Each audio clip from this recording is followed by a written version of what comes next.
I have in my hand today a book, and on the side of this book, the title of the book is printed, and it says, Holy Bible. Have you ever wondered where we got the word Bible? It comes from the Greek word biblios, which is the Greek word for book. And so we are talking here about a holy book. However, if we look more carefully at the nature of the Bible, we see that though this is all bound up into one volume, in reality what we have here is not a single book, but rather a volume that includes a collection of 66 individual books. It's a library of books. And since there are so many books that together comprise the sacred scripture, the first question that we encounter is, how do we know that the right books have been included in this collection or library of books that we call the sacred scripture? And that question is the question of canon. We often speak of the canon of Scripture. And that word canon, again, comes from another Greek word, canon, which is the Greek word for measuring rod or norm. And so when the Bible is called the canon of Scripture, it means that these books together are included in that volume that functions as the supreme measuring rod or the supreme norm or authority for the church. There's a Latin phrase for everything in theology. There's a Latin phrase that has been used frequently over the centuries to describe the Bible, and it goes something like this, that the scripture is the norma normans et sine normativa. Now you notice one form of the word norm appears 3 times in that little expression, norma normans, which means the norm of norms, et sine normativa, and without norm. It is the norm or the standard of all standards, and it has no peer, no other norm by which it is judged. Well, when we get to this whole question of canon, the question we're faced in here is different from what we've looked at thus far, when earlier we examined the question of the nature of Scripture. We looked at questions of inspiration, of infallibility, of inerrancy. Because of the brevity of the time we had to cover those, I mentioned in passing that if you want a more full treatment of the concept of inerrancy, I mentioned that we have this explanation or commentary on the Chicago summary statement of articles of affirmation and denial with respect to the concept of inerrancy. But today we're talking not about the nature of Scripture, but rather the scope of it. That is, how far does the canon of Scripture extend? Now, there are all kinds of misconceptions that arise whenever we hear people talking about the canon. I have heard critics of the Bible say we have 66 books included in the Bible, and that list of 66 has been narrowed down by more than 2,000 candidates for inclusion in the Scripture. And when you consider the enormous number of possible books that could have been included in the Bible, and in light of that large number, there are only 66 that actually were included in Scripture, the critic says, doesn't it seem probable, at least in terms of the odds, that some books that should have been included in the Bible were omitted, and other books that perhaps were not really qualified for inclusion made their way in? Well, I say that's a misconception for this reason. Though in a loose sense we could say that there were over 2,000 candidates for inclusion in the Scripture, even with respect to the canon of the New Testament, the overwhelming majority of those books were quickly and easily dismissed by the early church because they were so obviously fraudulent. In the 2nd century, with the threat of the Gnostic heresy, the Gnostic heretics themselves wrote their own little books and disseminated them widely and claimed apostolic authority for them.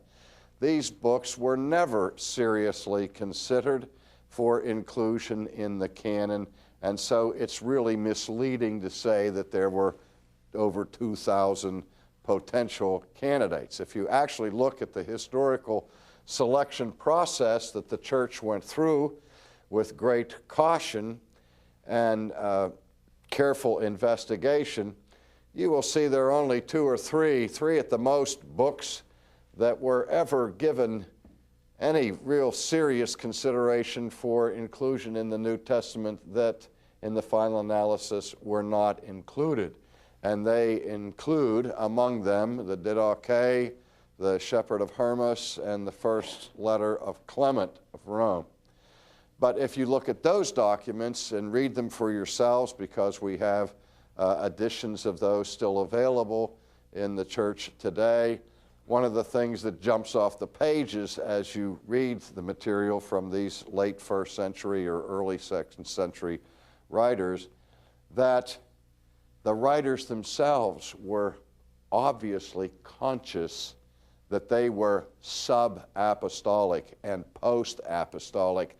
They themselves submit to the authority of the apostles and to their writings that came out of the first generation of Scripture. Now, these books, by the way, are important and useful for us in the church and in church history. But again, there was no fierce discussion or struggle about even any of these three and their inclusion in the canon. More of the controversy that the church faced in the earlier centuries was not about the books that were not included so much as it were, as the controversies were concerning books that eventually were included in the canon. And some of those controversial books about which debate went on for some time included 2 Peter, Jude, the epistles of John, the book of Revelation, and also, most significantly, the book of Hebrews. Now, another serious misconception that arises sometimes by just a little bit of sloppy arithmetic. I have heard scholars say, I don't know why we have such a high view of the Bible, since the canon wasn't established for 500 years after Christ. Now, where does that figure of 500 years come from? Well, it comes from this date, the date 398 AD. And that is at the very end of the 4th century. Now, if you want to round that over to 400, then you can talk about the beginning of the 5th century, and you know how we are with centuries and forgetting the difference in the numbers.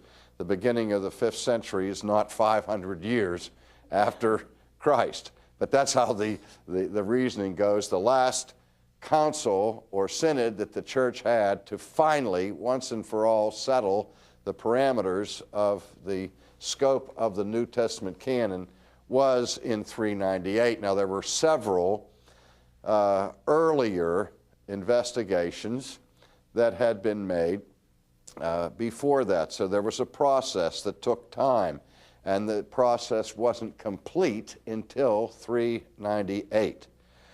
Now, that doesn't mean that in the year 398, the first time in history the Christian church had a New Testament. No, from the very beginning, the basic books of the New Testament that we read and we observe today were in use in the life of the church, and they functioned as canon because of their apostolic authority from the very beginning. What happened in 398 and in previous meetings, such as in the Muratorian meeting, was the formalization of the books that were to be included in the canon. And the issue that provoked this process in the first place was the appearance of a heretic who gave the first formal canon. And it was the heretic Marcion.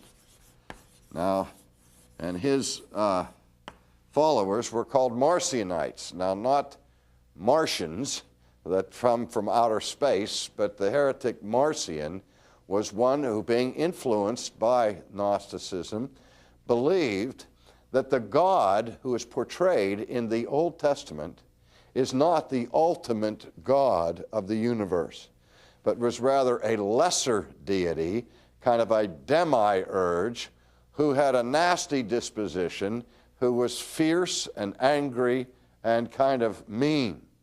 And that God was the one who created so many problems for us, and what Christ came to do in the New Testament was to reveal the true God and to deliver us from this mean-spirited deity. And so anything in the New Testament that would link Christ in a positive way to Yahweh, the God of the Old Testament, was expurgated by Marcion. And so, like the Gospel of Matthew and much of the other gospel information was cut up with scissors and paste. Any reference that Christ would make to God as his Father was excluded.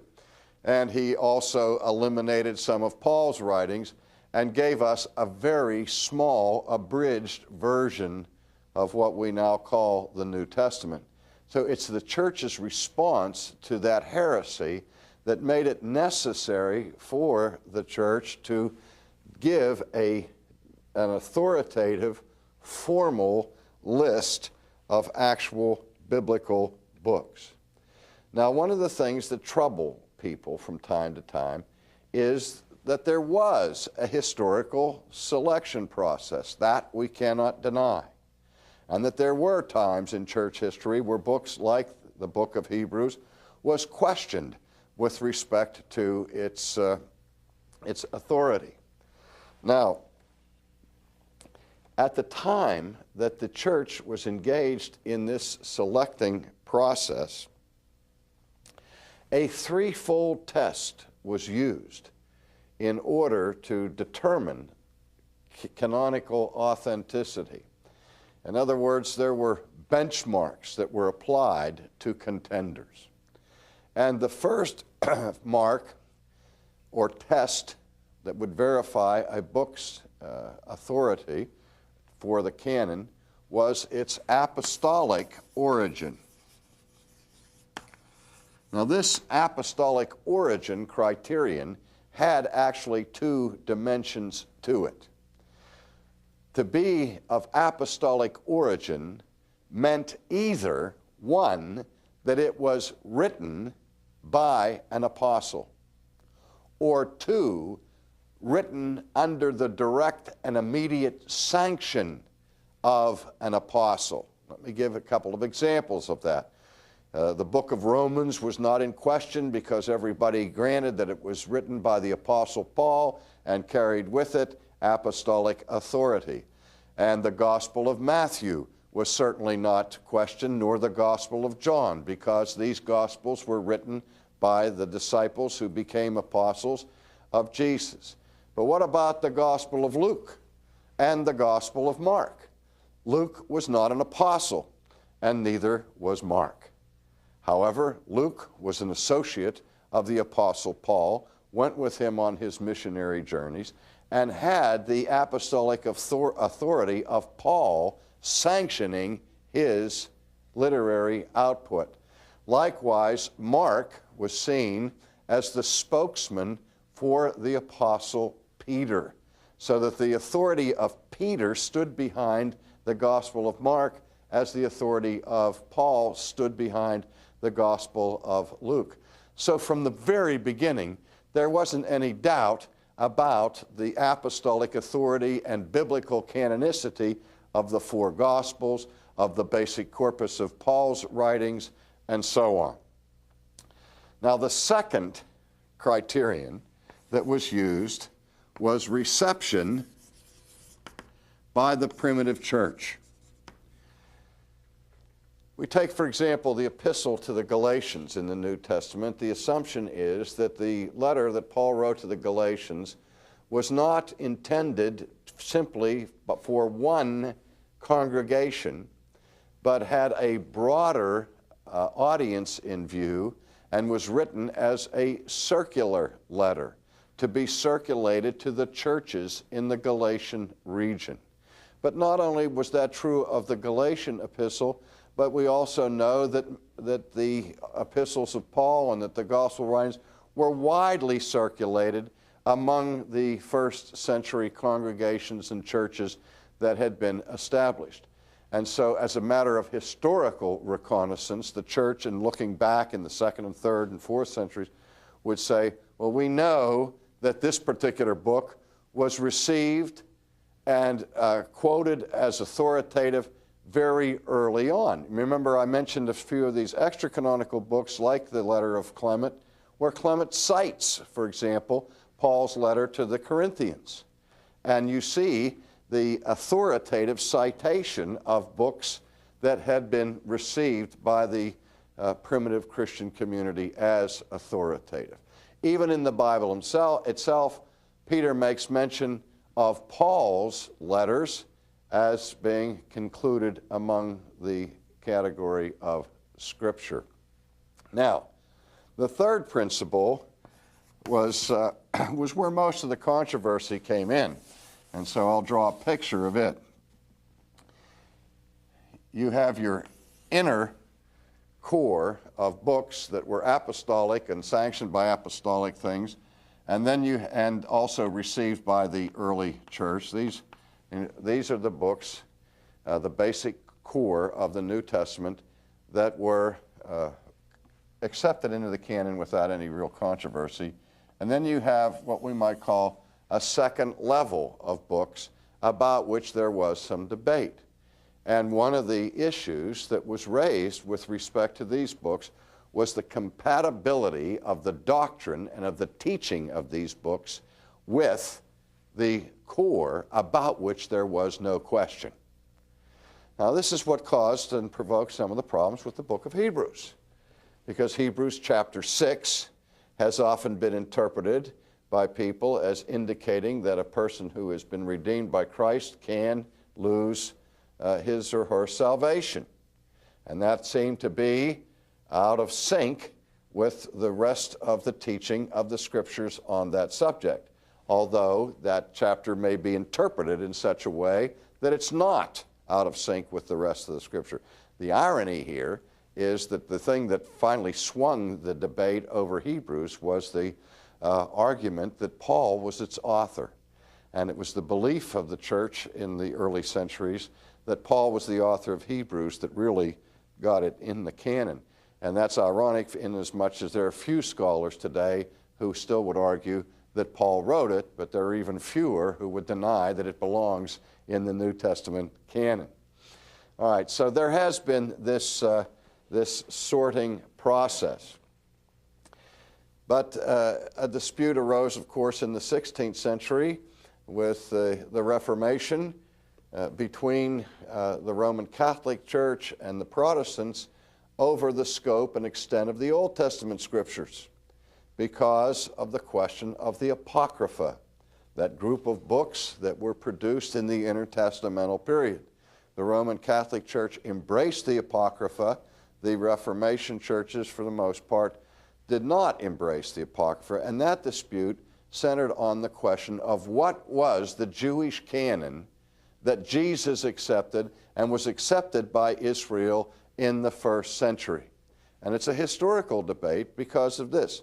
All of the evidence from Palestine indicates that the Jewish Palestinian canon did not include the Apocrypha, whereas there was some evidence that in Alexandria, in the library there, that was the cultural center for Hellenistic Jews, that is Greekified or Greek-speaking Jews, did include the Apocrypha, although I might add more recent scholarship suggests that even that Alexandrian canon recognized the Apocrypha only at a secondary level and not at the full level of biblical authority. But in any case, because of this dispute over the Apocrypha, the question says, well, who's right, the Catholic Church or the Protestants? And by what authority do we determine what the canon is? Now, the Protestant view of canon can be seen in this formula, that according to the Protestants, each book that is found in the Bible is an infallible book. But the historical process undergone by the church was a historical process that was done by a church that is not infallible. Now, we believe that the church was guided providentially and assisted by the mercy of God, and I believe with every conviction I have that the church made the right decision at every point, that every book that should be in the Bible is in the Bible. But I don't believe that the church was inherently infallible then or now. I mean, the church is always capable of making mistakes, and so we would have to say as Protestants that the historical process of selection was a process engaged in by an institution that's fallible, so that the collection itself is a fallible collection of infallible books. Whereas the Roman Catholic formula would say that since the church is infallible, and anything that the church decides in ecumenical councils and so on is an infallible decision, that the sorting process or historical selection process was the rendering of an infallible church, so that for Rome you have an infallible collection of infallible books. Well, that's the difference. The Protestants say, well, it's possible that the church made a mistake. I don't know anybody really who thinks that. Luther, of course, at one point questioned the canonicity of the book of James, and because of it, people said he didn't really believe in the inerrancy of Scripture, and they confused the difference between the issue of the nature of Scripture and the issue of the scope of Scripture, where Luther is saying, I believe all the Bible is without error, but I don't know whether this is part of the Bible. Now, he changed his mind in his later years and became convinced that James was part of the Bible and should be canonical. But his questioning of it was part of the Reformation view that the church was fallible in the process. Whereas Rome would say, no, the church couldn't have made a mistake and therefore didn't make a mistake. Again, I would commend to you further study of the historical question of the development of the canon. Let me emphasize at the conclusion that even though there was a historical search and investigation, I think the church did exactly what God wanted them to do, and that we have no reason to be anything but fully assured that the right books were included in the canon of sacred Scripture.